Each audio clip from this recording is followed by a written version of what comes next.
19h, merci de nous rejoindre sur Al24 News. Madame, monsieur, bonsoir. Voici les titres de l'actualité. Ramtan Lamamra, envoyé du président de la République Abdelmadjid Tebboune à Bamako, le chef de la diplomatie algérienne a été reçu par les autorités maliennes avec qui il a été question de l'accélération du rythme de mise en œuvre de l'accord de paix et de réconciliation issu du processus d'Alger.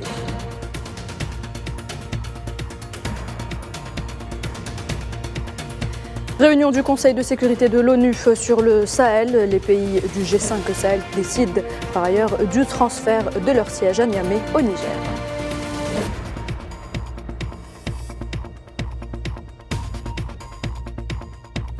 La justice marocaine durcit les peines de 13 des migrants qui avaient tenté de pénétrer le 24 juin dernier dans l'enclave de Melilla.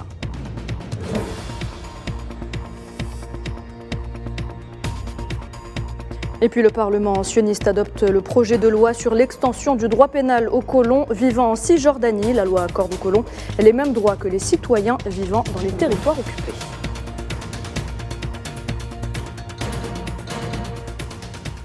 Madame, monsieur, bienvenue. Ramtan Lamamra en visite donc à Bamako au Mali en qualité d'envoyé spécial du président de la République Abdelmadjid Tebboune. Le chef de la diplomatie algérienne a été reçu par le président de la transition, le colonel Assimi Goïta, à qui il a transmis un message du président Tebboune. Lamamra a également eu plusieurs entretiens bilatéraux et multilatéraux dans le cadre des relations algéro-maliennes et des efforts pour instaurer la paix et la réconciliation dans ce pays.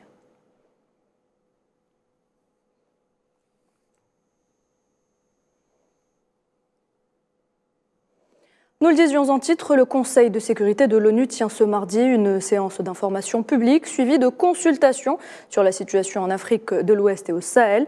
Le Ghana et la Suisse, porte-parole de l'Afrique de l'Ouest et du Sahel, devraient faire circuler plus tard cette semaine un projet de déclaration présidentielle sur la région. Et sachez que les pays du G5 Sahel ont décidé le transfert de leur siège à Niamey au Niger, et ce quelques mois après que le Mali se soit retiré du groupe. Dans l'actualité également, la Libye amorce vraisemblablement l'une des dernières étapes d'une éventuelle sortie de crise avec la tenue dans la capitale Tripoli du forum préparatoire en vue d'une conférence globale pour la réconciliation nationale.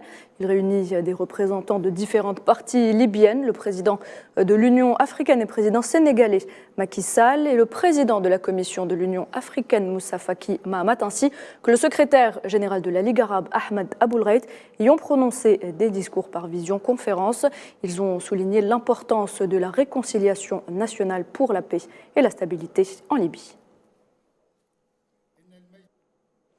Le gouvernement sénégalais annonce de nouvelles mesures pour lutter contre l'insécurité routière. Parmi ces mesures, l'on retrouve une interdiction des voyages nocturnes en bus, mais aussi une interdiction de l'importation des pneus d'occasion. Ces mesures ont été prises après un accident qui a fait 39 morts dans le pays dimanche.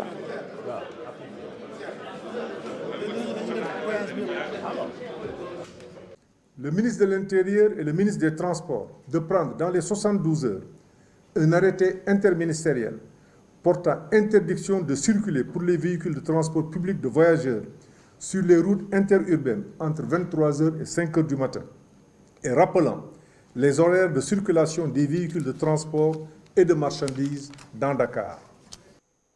Retour à présent sur une affaire qui a fait couler beaucoup d'encre cet été. La justice marocaine a alourdi de 6 mois les peines de 13 migrants, les portant à 3 ans de prison ferme chacun, selon les autorités marocaines. Ces migrants faisaient partie d'un groupe de 2000 personnes qui avaient tenté de pénétrer le 24 juin dernier dans l'enclave autonome espagnole de Melilla, située au nord du Maroc. Pour rappel, Amnesty International avait reconnu l'implication du Maroc et de l'Espagne dans cette triste affaire.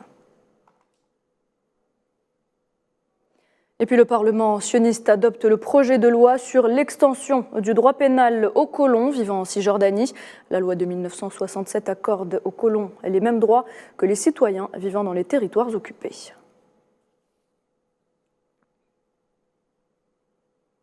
Les autorités de l'occupation sioniste ont transféré le prisonnier Marwan al-Barghouti et 70 autres prisonniers des cellules du centre de détention de Hadarim à un isolement strict au centre de détention de Nafha. Cela s'inscrit en ligne droite avec la politique déjà annoncée par le ministre sioniste de la Sécurité, Ben Gvir, de renforcer les mesures à l'encontre des prisonniers palestiniens. Pendant ce temps, les opposants à la normalisation au Maroc ont dénoncé le silence complice du Makhzen face aux violations de l'occupation sioniste à Al-Quds occupée et au meurtre quotidien de Palestiniens, de la démolition de leurs maisons et à la confiscation de leurs terres ainsi que de leurs biens. Naila Hamouda. Le Makhzen n'est pas sa première infidélité envers la cause palestinienne. Face à la féroce répression menée par les forces d'occupation sionistes dans les territoires occupés palestiniens, face aux bombardements et aux tueries d'enfants et de femmes, le Makhzen se mure dans un silence complice. Un silence dénoncé par les opposants à la normalisation au Maroc. Le Front marocain de soutien à la Palestine est contre la normalisation et dans un communiqué rapporte que le comité Al-Quds porte la responsabilité des violations et tentatives de judaïsation de la ville sainte de la mosquée Al-Aqsa et la profanation des tombes chrétiennes et a fermement condamné les crimes racistes commis par l'entité sioniste contre les Palestiniens. Ce même front, qui comprend plus de 15 organisations politiques, syndicales et de défense des droits de l'homme, a également condamné les incursions quasi quotidiennes dans la mosquée Al-Aqsa par des colons. Cette série d'agressions et de provocations dure depuis des années. Elle vient d'atteindre son apogée lors de la visite du ministre extrémiste de la soi-disant sécurité nationale à ce lieu saint. L'instance a souligné que cette intrusion constitue un tournant dangereux. Il s'inscrit dans le cadre du projet des groupes extrémistes d'imposer un fait accompli sur les lieux. Sur un autre plan, le Front marocain de soutien à la Palestine a salué la résistance palestinienne face à l'occupation sioniste, l'appelant à renforcer son unité sur le terrain tout en annonçant son soutien à la campagne lancée par le mouvement Boycott, Désinvestissement et Sanctions. Objectif, boycotter les entreprises traitantes avec l'entité sioniste pour les contraindre à arrêter l'importation des produits issus des colonies et imposer le respect du droit international. Dans le même dossier, le comité exécutif de l'Organisation de la coopération islamique tient ce mardi au siège du secrétariat général à Jeddah, en Arabie saoudite, une réunion urgente pour discuter de l'escalade des agressions sionistes contre la mosquée Al-Aqsa en Palestine occupée. La réunion intervient dans un contexte marqué par la montée des violations sionistes contre la mosquée sainte ainsi que les tentatives incessantes de la puissance occupante visant à la modification du statut juridique et historique de la mosquée Al-Aqsa.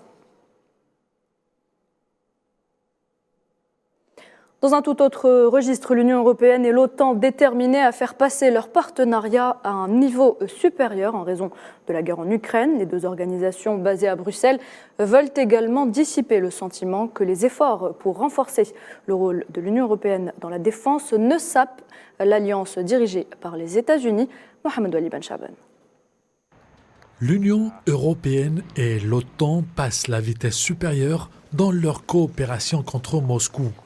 Les deux organisations cherchent à améliorer leur coordination depuis des années. Aux yeux des Occidentaux, il s'agit d'un moment clé pour la sécurité et la stabilité euro-atlantique.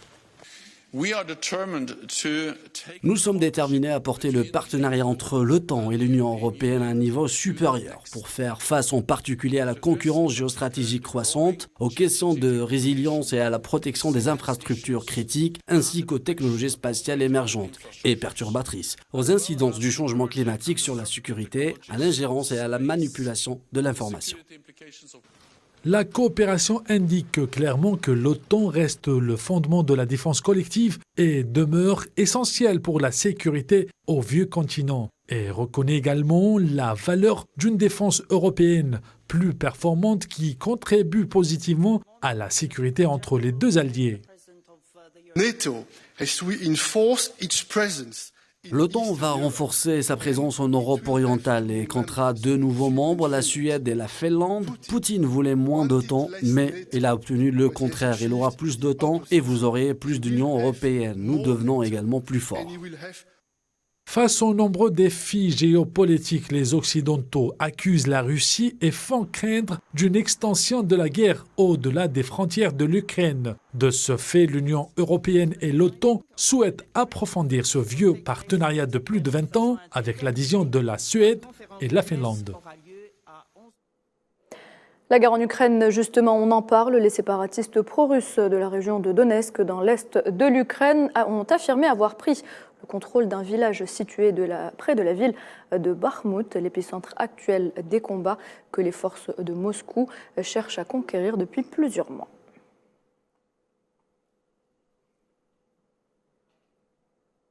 Et puis l'OMS appelle les pays européens à seulement prendre des mesures proportionnées et non discriminatoires vis-à-vis des voyageurs en provenance de Chine. Il n'est pas raisonnable pour les pays de prendre des mesures de précaution pour protéger leur population, alors que nous attendons des informations plus détaillées de Pékin.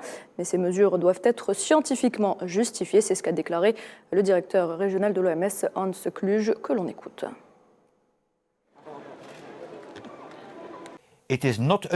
Il n'est pas déraisonnable pour les pays de prendre des mesures de précaution pour protéger leur population, alors que nous attendons des informations plus détaillées qui sont partagées via des bases de données accessibles au public. Pour les pays de notre région qui introduisent actuellement des mesures de précaution pour les voyages, nous demandons que ces mesures soient fondées sur la science, qu'elles soient proportionnées et non discriminatoires.